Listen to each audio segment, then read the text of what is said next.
a combat or level design perspective, we really listened to a lot of the players out there that played F.E.A.R. And one of the critiques that came from the community was people were saying that we were really kind of confined in office spaces.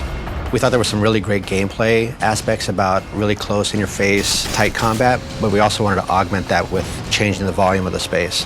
So by opening up, we can kind of create an ebb and flow of pacing of combat and how that's going to resolve.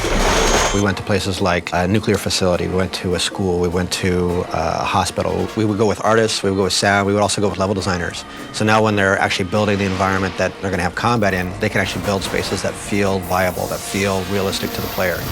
We had people that were taking photographs literally of like pipes at a macro level, looking at cracks, looking at water stains. We use them as texture references, we use them as part of our effect systems. Ultimately, we try to use as much as we possibly can because it adds credibility to the scene.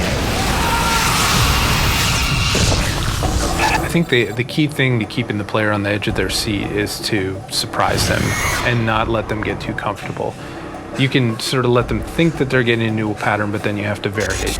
We basically built a color story, much like they do in film. You know, as things start to become a little more tense, you're going to start to see more aggressive colors. And as things start to become a little more subdued in the story, we're going to kind of bring down that color map so that it starts to feel a little more relaxed. There's definitely colors that are associated with Alma. She'll get in close proximity with you and she'll start to interact with the player.